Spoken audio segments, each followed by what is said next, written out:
Bill There was we go. being himself. Yep. Welcome back to Brown and Browner. Sorry for the break, but definitely been a busy time of year, and not just for us, but I think even daily in the news and everything else. I'd like to kind of kick this off with a quick somber note of condolences to what happened last night with the air mishap in DC. Oh, I did hear about that. Yeah. They just announced that all 64 folks that were part of that wreckage are unfortunately declared dead at this point. To a point of connecting this back to sports, I believe 13 folks may have been tied to U.S. figure skating and the competition that took place in Wichita over the last couple of weeks, and training and things of that nature. I think I saw on Reuters there was a championship couple from Russia that was on the plane from ice skating. So condolences there. It's a tragedy anytime you see any type of risk of aircraft collisions, things of that nature that happen in this country. It's rare when it happens, to some degree, but when it happens, it seems to happen in a really bad way. I'll even take that a little further. It's tragic whenever we lose any life. Anything, yes. And especially given the circumstances, as you mentioned, when we talk about aviation, when there are incidents, they most likely are tragic, like these. Yep. And our condolences to all the families, friends, and people associated with any of the people who were on that flight. Yep. No, like I said, sad event. I will say this as a point of commentary. It's a very busy corridor, as we well know, at Reagan National. It's right there, right next to DC, right next to the Potomac River and everything else. Sounds like it's just, it was one of those things where it's tied to the amount of traffic that's there in that area, unfortunately, for better or worse. Not laying blame, but I mean, there is ways to fix this, hopefully, and hopefully not have these things happen again. We can only pray and hope that is the case, because you'd hate for it to be somebody that you know, but even when it's someone you don't know, it doesn't lessen the pain, the hurt around those tragic situations. So no, it creates fear, and it takes away our confidence in wanting to fly, wanting to travel, so as a people.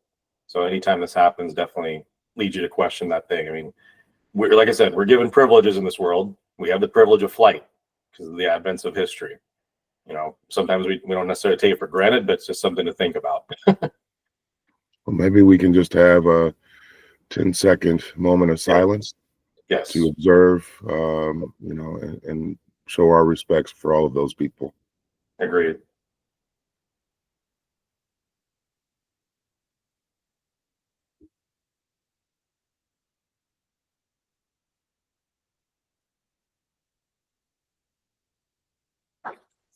Okay.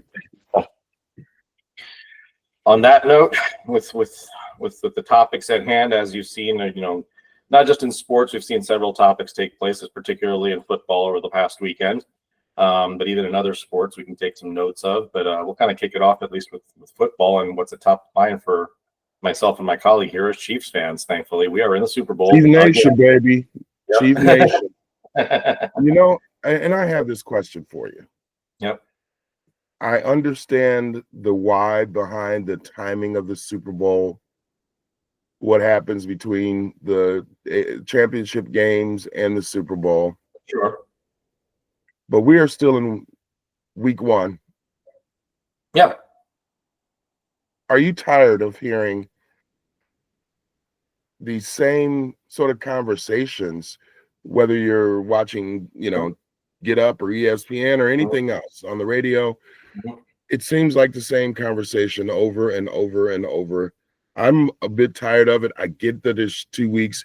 I even get the fact that it gives both teams time to heal from a very long season and a playoff run. But boy, it just gets to be so much hyperbole. Yes.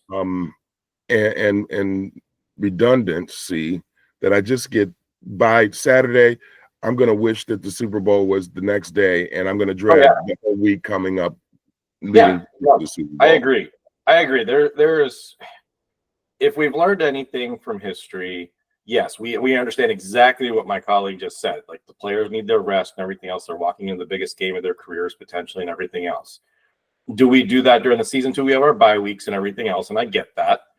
But this 2-week gap, honestly, I don't know if it really serves a purpose. I get that there is some instances where you've got players coming off of IR and things of that nature, and it buys an extra week and you can potentially get somebody back and all that. I get all that. But at the end of the day, during the season and during the playoffs particularly, there is no breaks for these players. Everyone bye week, and that's You're playing a competition week to week to week to week, and planning and game planning, and there's a routine. Even coaches and their practices, everything's routine.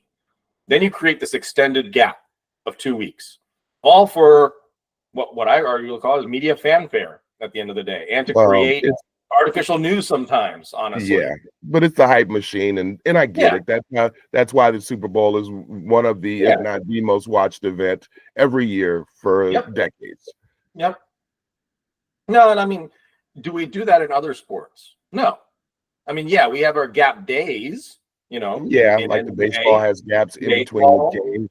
And all that. Same with the basketball. It's not like they have each game back to back to back. Right. I think it's hard to compare because the stress on the body, especially baseball. I'm sorry, you can play baseball 365 days a year. I'm sorry, there's just not a whole lot there. Basketball, there's a little bit more. Yep.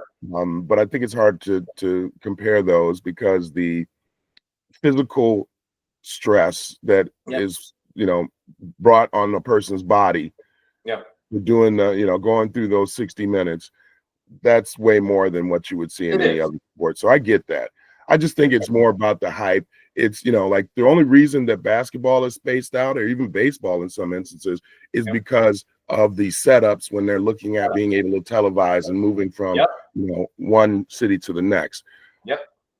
Football, they're there. They've been in New Orleans now. They're even they're already capping out down there in NOLA. Yeah, exactly.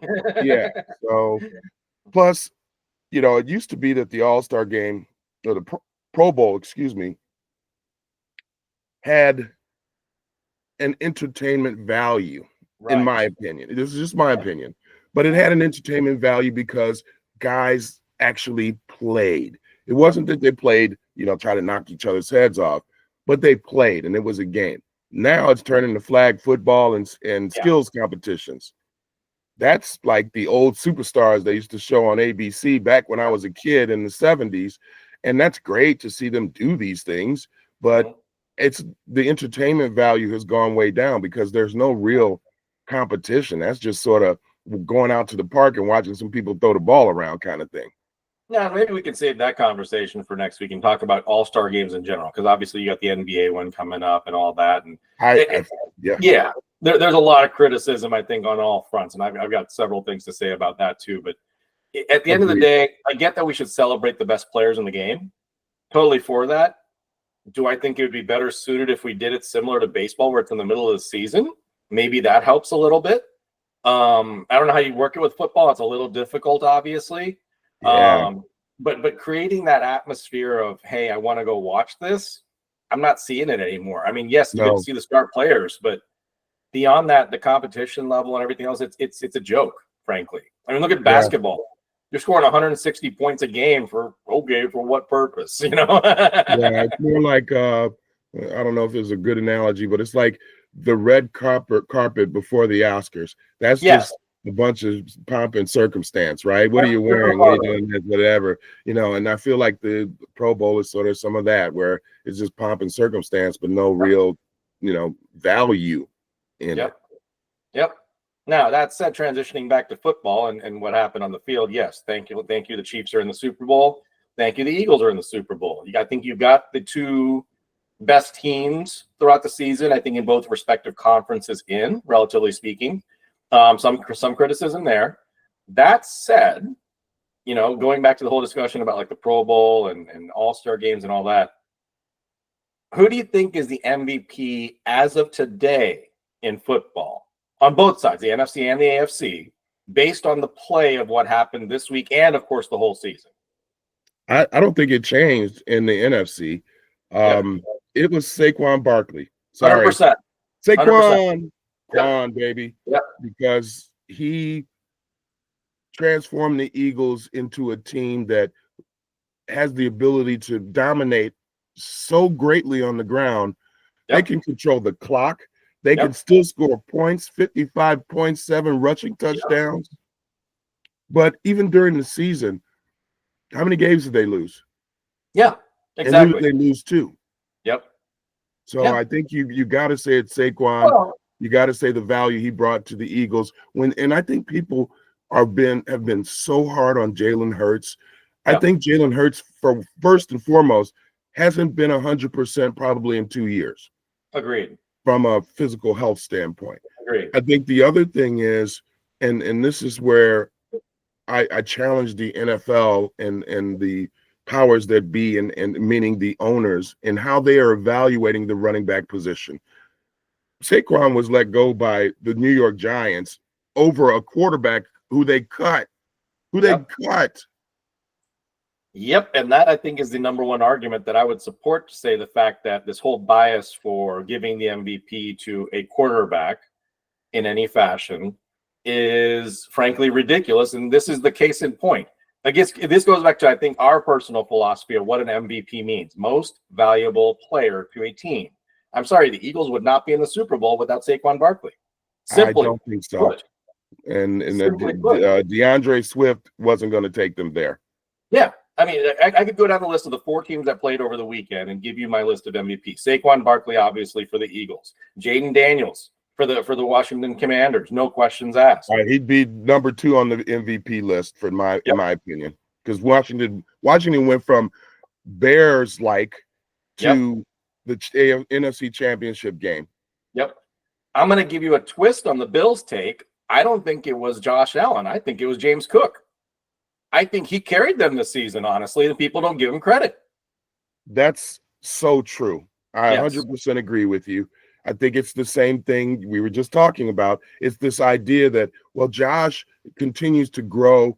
He's not throwing as many interceptions, using his legs, when needed, and being effective at doing it.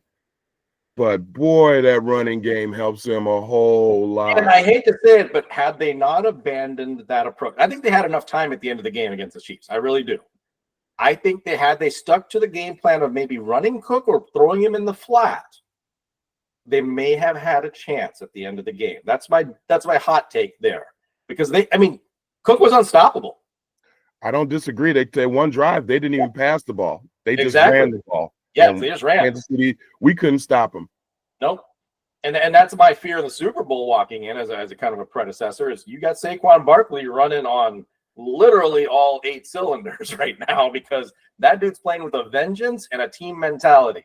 And when you got a guy like that that's motivated in the backfield, and you got a defense that isn't able to stop the run right now, it makes it tough. And maybe the Eagles are smart enough to hopefully run and capitalize on that if they're going to win, if they're going to try to win the Super Bowl. I think the Chiefs will game plan, obviously, around it. Spagnuolo, thank you. Bravo.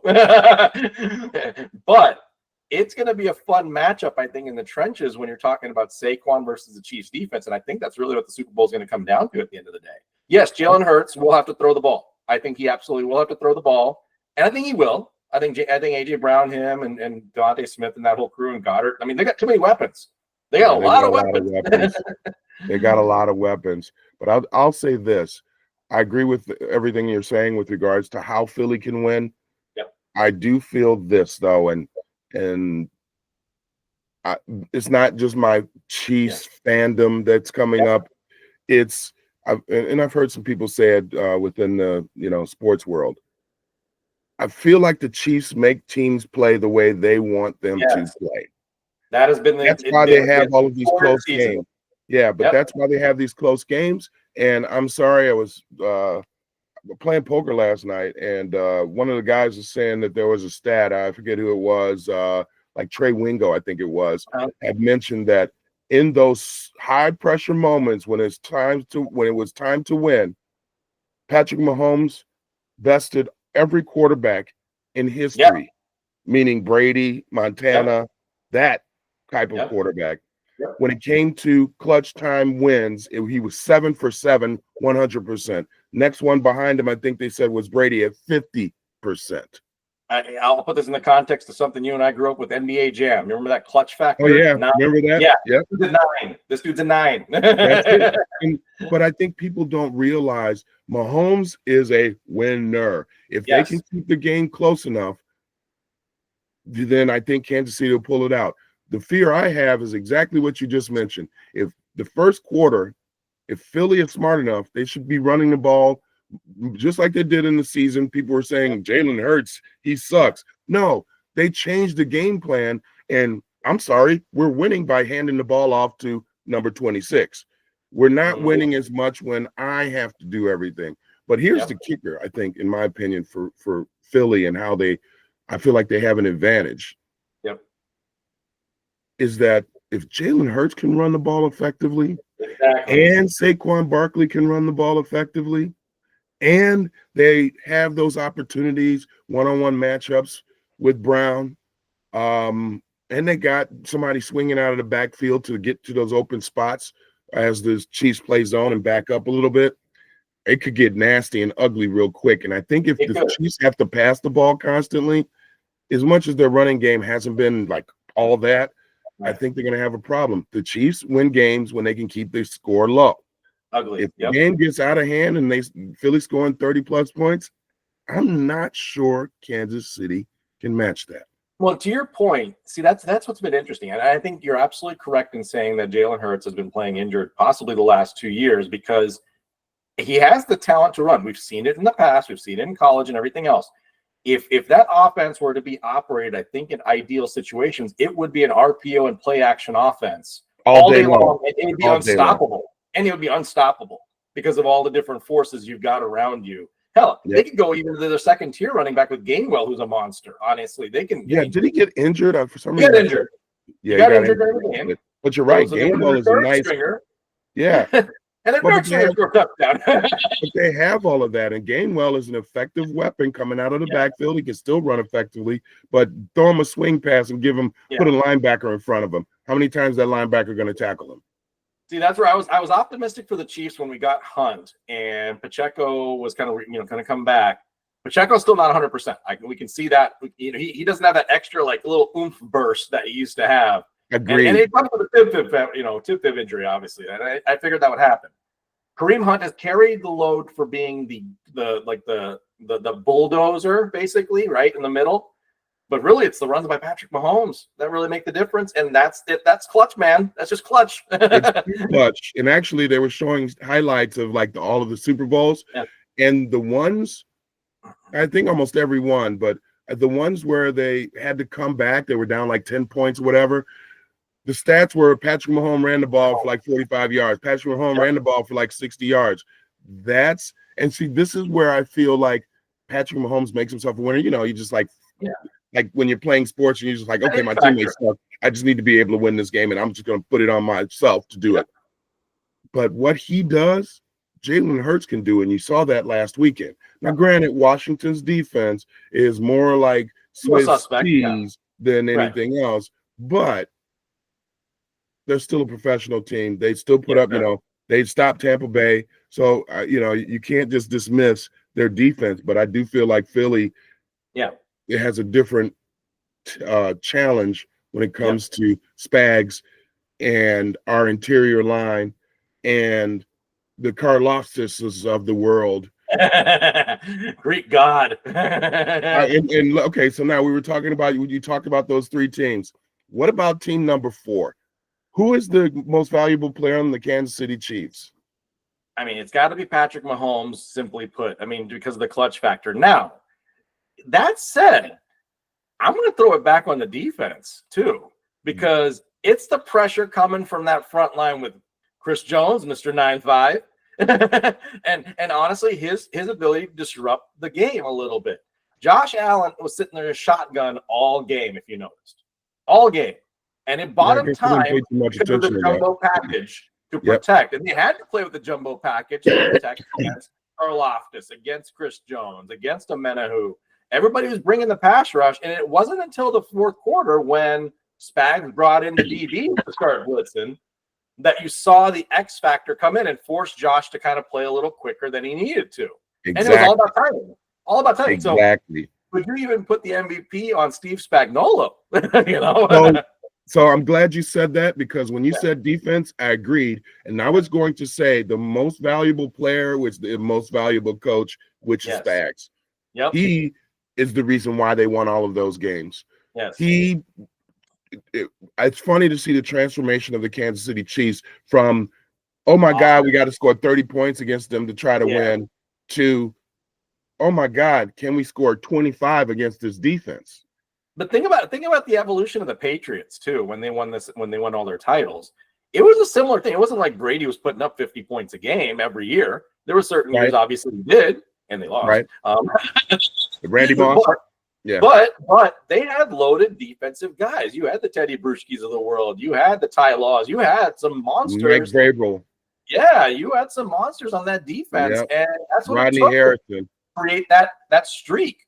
And that's what you need as the Chiefs, because you know that you've had the decimations you've had on the offensive side. You've got the question marks at different things and all that, but you're making up for it by the fact that you're controlling the game, like you just said earlier. And how do you do that? You do that with your defense.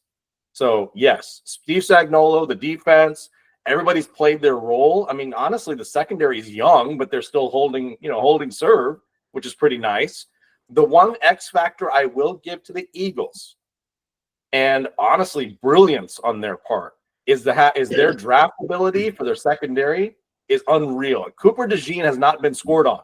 He's a rookie. They made some great additions. Mitchell is a beast in the making. You have two corners that could be the future of this league, which makes it really interesting for the Chiefs, because yes, we've got D-Hop. Yes, we've got Hollywood. Yes, we've got guys that could stretch the field, and Xavier and all that.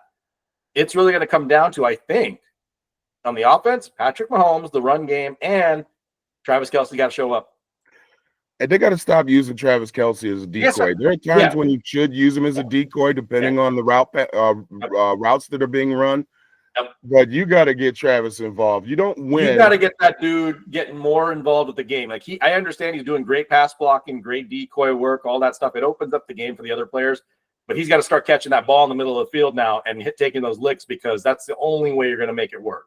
Well, and I'll tell you this, and for a minute I was worried, especially when you have somebody on your fantasy team, you pay a little bit more attention to certain things.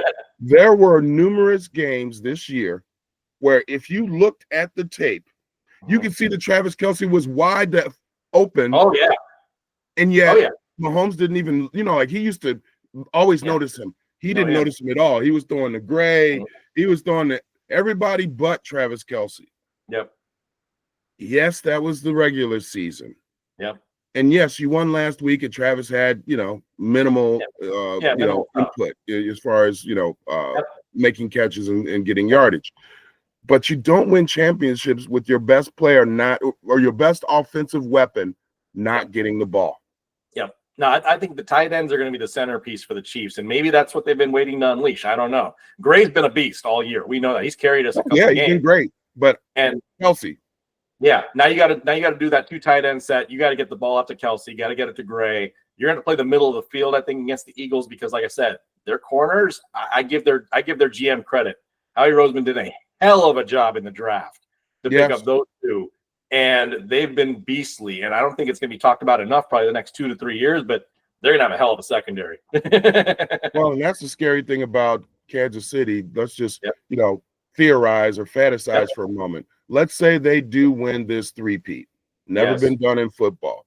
Yep. Let's say that they're able to keep a majority of their players, because that's one of the biggest things that stops a dynasty. Absolutely. It isn't that the play of the other teams have come so far. I think it's more of attrition when you look at injuries and retirements and players wanting to get paid, and you just can't pay everybody.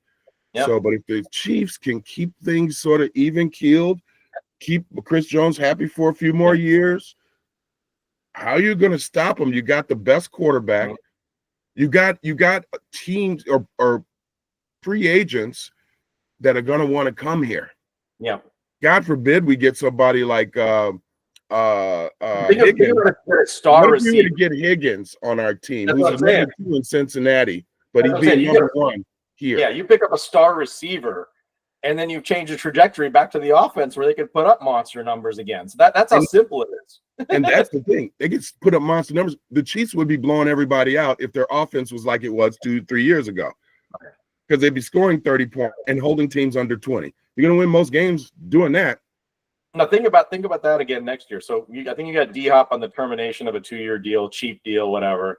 You got Crashy Rice back, and hopefully he doesn't crash a car in the offseason, but we'll figure that one out when it comes. You got Xavier Worthy, not going to be a second year. Yeah, that's true. If you think about it, he missed this whole year, so he'd really just be on his second year from a wear and tear standpoint. And I'll give him credit for this. Okay, maybe he can't drive. I'm sorry.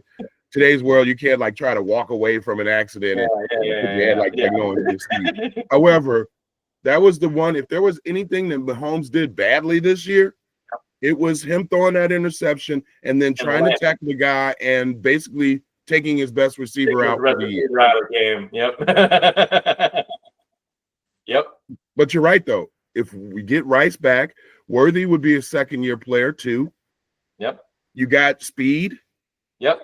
And dare I say it, you just paid Noah Gray to a 3-year deal, so you got your tight end situation kind of set, even with the Kelsey evolution, wherever that one goes. Right. You never know. Yep. Kelsey could just be like, you know what? I am going to marry Taylor Swift, and I'm done with football. I wouldn't blame you, Kelsey. I wouldn't blame you. Whatever. Yeah. But look at the possibilities with those two players, and dare I say, Juju actually has been showing value. Juju can be that guy that we've had in the past. He turns into that glue veteran guy in the background. And you don't want to call him a veteran because I don't know if he really is one, but at the end of the day, he's that guy that'll make that 1 or 2 magical catches that you need to keep a drive going. You know what I mean? And that's what he did. Yeah. And that's what you want. The old Juju, I don't know. We must have had some butter on his hands because I swear he would just miss everything you throw to him. But this new Juju is actually catching the ball, making key plays. It's not the same comparison, but I felt like Tom Waddle used to do that on the Bears. Yes. He made a name for himself for being that third down receiver, being that guy who came up with the clutch catch. He couldn't run. He wasn't going to break off a touchdown, but he would make that key play and keep your drive going. Think about the great teams that have been in history that had the second and third guys really be the clutch. With the Colts, it was Brandon Stokely, if you remember that name. I remember Brandon Stokely, yes.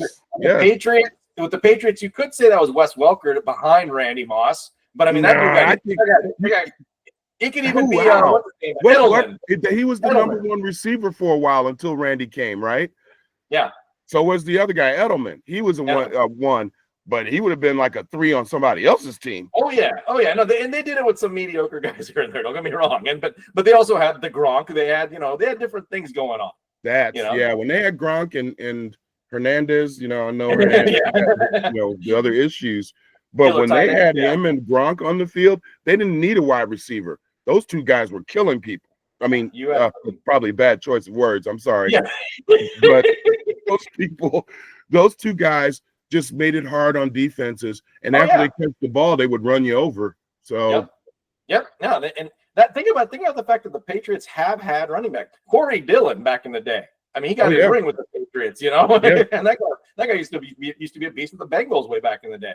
Yeah, so he was trucking. It's all about role playing at the end of the day for successful teams. You got to bring in the right guys in the right roles, and in that one moment, as long as they're doing their job, things work well. So that's where Juju fits into play, obviously. But no, like you said, let's say you purge out the wide receiver room a little bit, you bring in one star player, you're back to being that offense again. Now Mahomes has that great player, and I have to say, Mahomes is Brady-like in this. Yes. And it may be also some of the offensive coordinating, although I give Matt Nagy no credit. Nagy doesn't let no love. Yeah, no, man. But look at what he's doing with what he has. Yes. That's what was so amazing about Brady is that you could throw like some guy from the neighborhood park. If he could just run less than a 5.40, he could get out there and be effective in Brady's offense. He got Deion Branch a ring. And what happened to Deion Branch after that? Who? Yeah, exactly. He went to Seattle and disappeared. I think he was missing in Seattle and may have been sleepless too because he was probably mad he wasn't catching any balls. No kidding. But you look at how he did it, and again, the proof is in the pudding. When these guys were on New England, they were fantastic. When they went off of New England, they disappeared quickly. Sayonara. Yeah. And I feel like Mahomes is doing the same thing. Think about it. They got rid of Tyreek Hill. And they kept winning. Yeah. And now Tyreek's probably like, bring me back. Yeah, remember when Tyreek left and the first thing he said was, well, Tua throws a better ball than Mahomes. Yeah. Shut the F up. Just stop it. Shut the front door. If Tua could last 5 weeks. Well, and that's the thing. And people don't give Mahomes this. And actually one of the Super Bowl highlights up when they were playing I think it was the Eagles. He got injured in the game and came back and was running even more effectively than he did before the injury. That's Mahomes. That's how he plays. That's what the Eagles is going to have to stop. It's not the running game. It's not even the passing game. It's 3rd down and 7. Damn, Mahomes ran and got a first down again, because that's demoralizing to a defense. I almost put him akin, and this is not the best example, but it is this way. I think I put him akin to like a John Elway, where he wasn't the 100% highest guy that you ever took in the draft and anything like that, because obviously we moved up and got him, and yes, he was good in college, but not great. He wasn't the greatest mover. We still know that he's not the greatest mover, but he runs strategically to make it work, and that's what John Elway did, if you think about it, to make it work too. So and Steve Young, before he got hit with that helicopter, before he got hit that one time with the helicopter in the Super Bowl, then he's like, I probably won't do this anymore. Probably the better example is Steve Young in that sense, because Steve Young was the mobile quarterback of that era. Who wasn't the fastest guy in the world, but and this is what I feel like this is with Mahomes. I forgot the phrase that I heard when they were describing it, but he's got football running ability. Yes. He's got he doesn't look fast. Nope. But he got a little dainty feet. Yeah. I don't know how he does it. It's a couple of ball fakes. He runs in between people. Yep. He knocked people over. The last touchdown that they scored, he literally ran Hamlin over. And earlier this year, he put his shoulder down and just flattened one of the San Francisco cornerbacks that tried to come up and tackle him, or safeties, and looked at him afterwards, like stood over him, like, Nah, it's a gamer. Mahomes, you don't bet against him.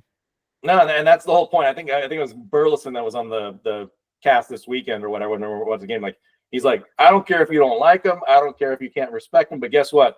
They're gonna win. How do you argue that? He's done it. He's done it many times. This year, he continued to do it over and over and over. And granted, it didn't look flashy. It didn't look fantastic. It wasn't highlight reel stuff like in the past. But they just keep on winning. Yep. Nope. And I'll take it as a fan. And we've been in pain for a very long time. People still don't realize that we went through pain a long time at Chiefs fans. Man. And this was tough. and somebody, a couple people have tried to pull you're jumping on the Chiefs bandwagon. It's like, well, do I need to show you my birth certificate? I had an Ed Podolak jersey and an Otis Taylor jersey and a Lynn Dawson jersey when I was a kid in Kansas City growing up. So I know when Kansas City was good, the Super Bowls, 4, 5, whatever, back in that period in the late 60s, early 70s. And then what? Then it was, I don't know. We got Montana for a minute, and some Bonos and some, who was it? Todd Blackledge. That's what we were dealing with. All right. And, we made the playoffs a couple of times, but not a whole lot. And, we weren't a factor. It was like let me remind people, we had a guy named Elvis Gerback as quarterback. Gerback, remember that? When he got a dude named Elvis Gerback, we've reached the bottom. We had Steve DeBerg. I mean, come on, guys. Well, this is the funny thing. Besides Tom Brady, has there ever been a Michigan quarterback that really was good? Harbaugh wasn't really good. You know what? I don't even that's a running program, not a passing program. I want people to be really honest. Who remembers Tom Brady at Michigan? I do. I really do. I do. But remember, he wasn't all that great. No. Elvis Gerback was good in college. Elvis Gerback was a Michigan, and they were a running team. He could throw the ball 5 times and it made him look good. Harbaugh was decent in college. Yep. But it's the same concept.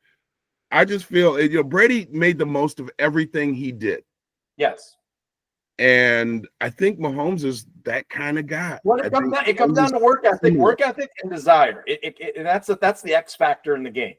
If you're a born winner, you're going to continue to win. That's why I give guys like Baker Mayfield credit. Yeah, he kind of got a little bit higher ascendancy than the guys we're talking about coming out of college and all that. But dude's a proven winner. Dude's a baller. He'll put his life on the line. He'll play every game hard to win. And that's where I give guys like him credit. Yep. But I give him credit too. To your point, the Mahomes, the Brady factor, like that's that little, yeah. It is. They just got that little extra. Give Baker all the credit. He was super hyped coming out of Oklahoma. Right. And this is the thing that really is hard to do. And another reason why you should give Mahomes credit, not that he was in exactly the same situation, but remember the best quarterbacks, what happens? They go to the worst teams. Oh, yeah. That's why what Jaden's doing in Washington is much special. It's more special than what people are saying. Yep. I even heard some talk that he wouldn't win the rookie MVP. Nonsense. Yeah. So, I mean, there are just certain players that have come out, go to bad teams, and do well. You have to be put in the right position. What's that? Yeah. You have to be put in the right position. You can't be stuck on a losing franchise, a new coach, what we call the Bears syndrome or something like that. Rotating coaches every 2 years. Yeah. Never do well in the draft to where you are focused on one thing to make it really good. I mean, look at Josh Allen. Josh Allen was slipped further down in the draft. He wasn't the top 2, 3, 4 pick. It's because he got the right merriment with the right team. And that's, I mean, who to me thought a guy from Wyoming was going to be, one of the top 3 quarterbacks in the league. Nobody off the paper, but you know what? You put him in the right situation, the right way to develop and everything else. And guess what? You got an MVP coming out potentially. Lamar Jackson was a Heisman winner. Don't get me wrong, but but remember him at Louisville? Remember him at Louisville? Oh yeah. He was a beast. But again, college level game. Yes. Then he came to the pros, slipped all the way to pick number 30, the Ravens. At it, ideal fits make the difference. Absolutely. Yeah, I think the difference there, and this is just going to be me being cynical and thinking about past history in the NFL. Yep. They wanted to make Lamar a wide receiver. I saw that. That was hilarious. But that's what they have done with so many of the young black quarterbacks coming out of colleges because they're not being showcased like that because they have exceptional athletic ability that they're usually really good runners, the Michael Vicks of the world. And then all of a sudden you get to the NFL and people think, have always thought until recently that a running quarterback doesn't last. A running quarterback doesn't show the intellect that a quarterback needs to have in reading defenses, staying in the pocket. You don't need that anymore. The first example of that, Lamar, and look at what he's become. I mean, outside the Randall Cunningham example in the 80s, the other one that really sticks in my mind is Cordell Stewart, if you remember him. Remember him? And Pittsburgh tried to make him a wide receiver. Yep. And Randall L., who came out of Indiana, was a pretty good quarterback. There are just so many examples of that. Heck, Dante Culpepper. Yeah. Oh, yeah. 100%. Big boy was running the ball effectively. Yep. But it's like they try to harness that. And I get it if you're thinking just strictly on ROI of your investment. Yeah. I don't want my quarterback to be hit constantly because there's a fear of injury and now he's not going to have the longevity and yada, yada, yada. There's also a perfect example he's brought with Culpepper where he was put into the perfect situation. You had Chris Carter and Randy Moss to throw to. My God. You shouldn't fail in that instance. No. Heck, Brett Favre came out of retirement, or at least maybe retirement, went to Minnesota and won 15 out of 16 games. Right? Almost took him to the promised land. But again, I think that it takes a certain type of player and a certain situation to get the most out of them. A lot of these young QBs go into the worst situations, and it becomes, like you said, the Bears sort of vicious circle where their talent. Here, another example. Sam Darnold. Yes. Yep. Who would have thought that he was going to have the year that he had? He was just a backup in Minnesota's mind. And look at what he did when he was given a chance in a system that works and with coaches that know how to get the most out of players. He was at the Jets and all of it. I'm sorry. You go to New York, you just fail. You just do. I mean, you I'm sorry, but fail. now, look what happened to Saquon in New York. Fail. You've now proven it full cycle with the New York Jets. I mean, you've taken a quarterback at the top with Mark Sanchez, fail. You've taken Sam Darnold, fail. You took a historically good quarterback who I still Rodgers. Fail. I mean, I'm sorry, but there is a toxic environment in the city of New York, no matter where you play. Giants, Jets, oh my, whatever. It doesn't matter. There's so much pressure there, and the owners are so backwards in how they approach building a franchise. Now I'm befuddled as to how Jeff Hostetler and Eli Manning won in such a place. Hey, I'll dare I say, and I know we're off on a tangent and everything, but I used to say that Eli was the better of the two quarterbacks. Maybe not the most cerebral. He didn't have the Omaha. He wasn't all of that. Give Peyton that. But he was the Giants to 2 Super Bowls, one against a juggernaut. And beat them. Yep. Granted, there was some divine intervention with some of the catches over the shoulder, hit on the sideline, the one on the head, but it doesn't matter. He won, and he had more Super Bowls than Peyton at one time. Think about it in the course of history, in all of sports, not just football. Who can you name that can hang their name over the greatest name in that sport? Like, who could hang their name over Jordan in basketball? I couldn't name LeBron. People say LeBron. No, they never played, is what I'm saying. Oh yeah, right. Beat Brady twice. Right, he beat Brady 2 times, and Brady whooped everybody's butt for the longest. He whooped Peyton's butt. I mean, let's face facts. Yeah. So, let's see. What are your predictions? I mean, granted, it's still another week. Yep. What do you see the game as? Like, just being real. I'm a Kansas City Chiefs fan, but what do you see this game as? I think it's exactly as you said earlier. So if the Chiefs can keep it under 30, which they have successfully so far throughout the playoffs, they had to go 32, whatever you want to call it. But what I'm saying is if they can keep the game under 30 and keep the Eagles in check time-wise, keep Saquon off the field, meaning control the clock and do everything else, I like the Chiefs. If Saquon breaks off, let's say starts the game crazy or whatever it is, and we get into the fourth quarter, I think the Eagles could run it up easily because they'll have the physical prowess to do that. Saquon's got the power to do it.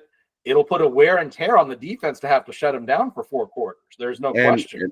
And that makes the RPO even more effective. All of those play fakes, you got players that can play. And I'm sorry, besides the fact that he tried to pretend that he could read that book on the sideline, I'm not even sure you could read that book and actually comprehend it and actually apply it. That's just me. I think you're going to see a teacher versus student kind of battle between the coaches, where it's going to be a clock management game, and this is where Andy Reid, I think, shines, in my opinion. I think Andy Reid finally got his due. Yep. I think he was one of those coaches that just never got over the hump in Philly, and then he got his due being here in Kansas City. I'm hopeful. I think I have 2 scores. If the first thing comes true, what you just said and what I was saying earlier, Kansas City can win this 27-24. I like that. If not, I could see the Eagles winning this by 10 points or more if things get out of hand. Agreed. Because who's the number 1 defense in the NFL? Yeah. No, and like I said, that secondary is stout. It's going to stop the Chiefs from throwing unless we start utilizing the field a little bit better with our mids and stuff like that. There's no question. Yep. So that's the scary part is that they got the offense and the defense. And if they were all humming like they were last week against Washington, it's going to be a long day for our boys. That was a peak performance by the Eagles, regardless of the defense they were playing against. Like that offense was just hitting on every cylinder in that game to put up 55. There was no question. I could see them throwing up 38-21 or 38-24 against the Chiefs. I could see that. Yep. But I hope not. but the Chiefs are the best team that can chase. I'll give it that right now. Well, and I think again, if they can actually run the ball, and you said something that I think is relevant with regards to how they run the ball. Yeah. Pacheco does not look like himself. Give the ball to Hunt. That boy is looking like a beast. Ryan, take your pick. I mean, we need to use the backfield. If we need to bring back old white boy back too, I mean, whatever. I would love to see him get on the field. What's his name? I keep forgetting his name. Give his name now. Not Chase. Yeah. What's his name? He's a rookie. Shoot, I keep forgetting his name. Yeah. Out of UCLA. I keep forgetting his name. Yeah. He was showing some promise, and the fact that he runs aggressive, that's what I really like about him. Carson Steele. Thank you. Yep, that's it. Yep. Chase, Carson, one of those country club names, yeah. He could be Carson Steele the third, Yeah, right. Like that. Thurston Howell, whatever, yeah. So. But it's going to be a great game. Yeah. We got to live through another week and a half of the hype. We got to live through a week and a half of them talking about the damn Cowboys or Giants and all the other stupid stuff in the NFL that doesn't deserve attention, in my opinion. Well, the sad thing is they still keep doing these Jerry watches, and Jerry just sounds like he's going off the deep end. The stuff Jerry hired Matt Eberflus. What's that? Jerry hired Matt Eberflus. Are you kidding me? Wait, what do you mean?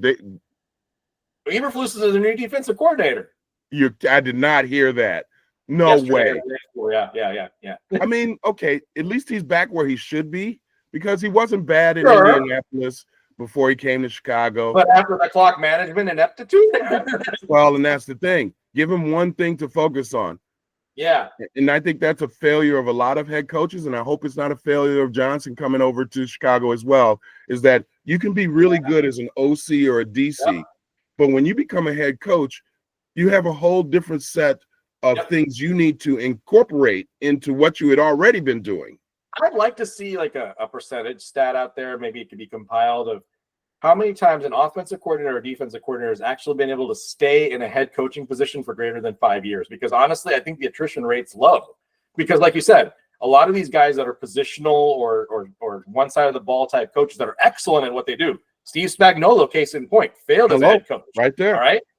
Cliff Kingsbury, excellent offensive coordinator, horrible head coach. I mean, I can go through the list of all these guys throughout history that can do their own craft well, but they cannot do the whole thing well. Even Rex Ryan, for that matter. Not the greatest coach. Yeah, he did get him to an AFC championship. Don't get me wrong. He did it with Mark Sanchez. So I got to give him credit, But at the end of the day, it comes down to some of these guys aren't head coaches because they got to manage the whole room, and it's harder to do that. Hey, Nick Fangio. Yep, Fangio too. Oh yeah, now he's stellar again. Yep, absolutely. So there are definitely examples of that. I think that people feel like, and don't get me wrong, we all like you work in corporate America, you want promotion, you do this and that.